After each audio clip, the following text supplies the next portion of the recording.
था एक लड़का शंकर नामक, जो अपनी माँ सबिता और बहन गुनिया के साथ थारेश्वर के गांव में रहता था। शंकर के पिताजी का देहांत उसके बचपन में ही हो चुका था। तब से शंकर की माँ ने ही घर के लिए पैसे कमाने की जिम्मेदारी उठाई।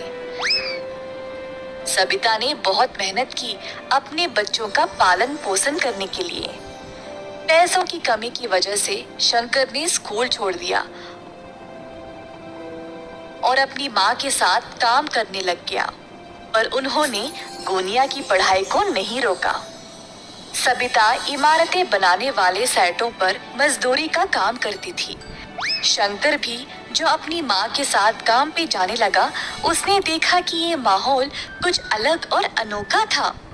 कैसे ईंटों को जमा करके सीमेंट भर के दीवारें चढ़ाई गई जा रही थी, कैसे रेत और सीमेंट को मिलाया जा रहा था, फिर पूरे दीवार पर सीमेंट लगाया जा रहा था, फिर सूखे सीमेंट को जमाने के लिए पानी डाला जा रहा था और अंत में रंग लगाया जा रहा था।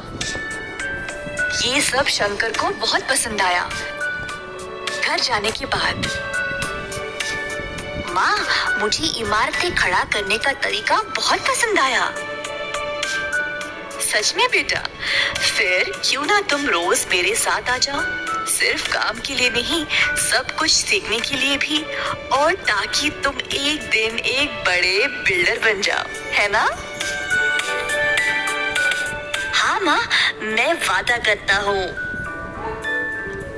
उस दिन से शंकर हर एक काम को गौर से देखने लगा। उसने जल्दी सब कुछ सीख लिया। शंकर को इस काम में बहुत दिलचस्पी हो गई और इसी कारण वह अपना सारा काम जल्दी जल्दी खत्म कर देता था। बाकी के सारे मजदूर शंकर की कला को देखकर हैरान रह गए। सब लोग उसकी बहुत तारीफ करते थे और उसकी माँ को भी अपने बेटे पर बहुत गर्व महसूस होता था। इसी तरह शंकर ने 4 साल तक मन लगाकर काम किया। इसी दौरान शंकर की माँ की तबीयत अचानक से खराब हो गई और वह काम पे जाना बंद कर दी। अब शंकर अकेला था, जिसको बीमार माँ को भी संभालना था और अपनी बहन की पढ़ाई को भी। साइटों पर कमाई उनके लिए काफी नहीं थी, तो शंकर ने सोचा कि वह खुद का कंस्ट्रक्शन का कारोबार शुरू करेगा। माँ, कब तक मैं मजदूरी का काम करूँगा? अगर हमें हमारी समस्याओं को समाप्त करना है, तो मुझे लगता है कि मैं खुद का कारोबार शुरू कर लूँ। मेरे बच्चे, ये तो बहुत ही अच्छा विचार है, पर पैसों के बिना कोई काम शुरू कैसे करोगे? मेरे पास एक योजना है माँ। मैं चंपकलाल सेठ के घर पर काम कर रहा था। उन्होंने मेरा काम देखकर बोला कि वो मुझे जब भी जरूरत हो तब वो मेरी मदद करेंगे। अब उनके घर का काम अधूरा रह गया है। मैं उनसे पैसे लेकर उनका काम खत्म कर दूंगा। तुम बहुत बुद्धिमान और कलाकार हो बेटा। जाओ और सेठ साहब से बात कर लो, देखते हैं क्या होगा। शंकर चंपकलाल के पास जाकर अपनी योजना के बारे में उनको बोलता है। अरे बेटा, इतनी कम उम्र में तुम्हें बहुत कुछ सहना पड़ रहा है। मैं तुम्हारी मदद जरूर करूंगा, पर ऐसे काम करने के लिए तुम्हें कम से कम 10 बंदों की जरूरत है। तुम कहाँ से ले आओगे?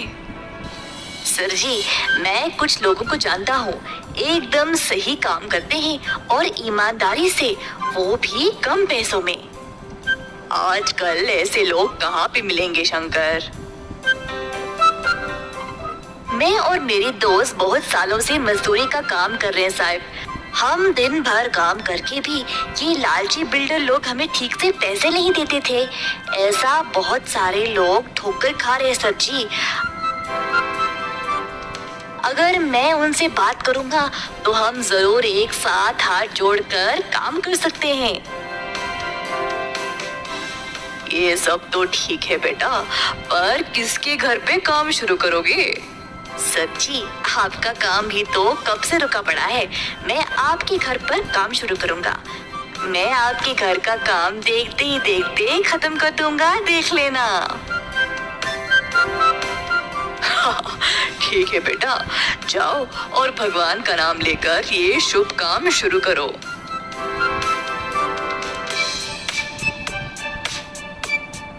शंकर अपने मजदूर दोस्तों के पास गया और उनको इस काम के बारे में बताया।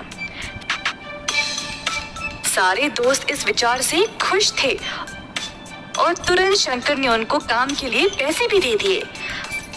अगले दिन से सबको काम पे लगना था। अगले दिन शंकर के दोस्त आए अपना अपना सामान लेकर।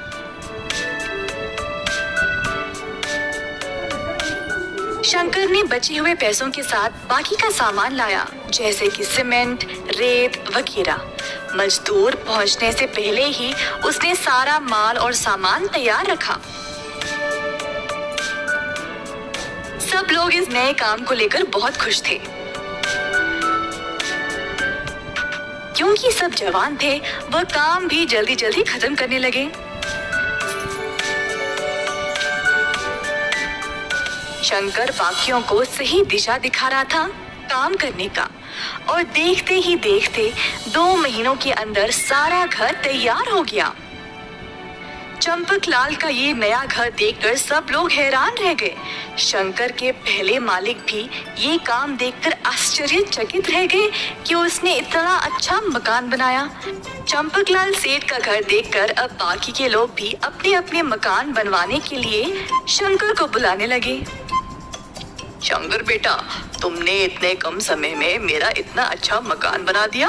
वाकई में लाजवाब काम किया तुमने। सेठ साहब ने फिर शंकर को अपने काम के लिए अच्छा खासा पैसा भी दे दिया।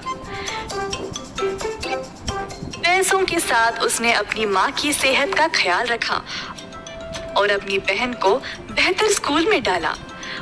उसने खुद के परिवार के लिए भी मकान बनवा लिया। 18 वर्ष के अंदर अंदर शंकर ने कई प्रकार के लोगों से काम कर लिया। उसने अपनी कला का इस्तेमाल किया मेहनत के साथ, जिसकी वजह से उसको प्रशंसा मिली। अंत में उसने अपने परिवार को सुखी भरा जीवन दिया। इस कहानी से हम ये सीखते हैं कि परिश्रम के बिना प्रतिभा किसी काम का नहीं।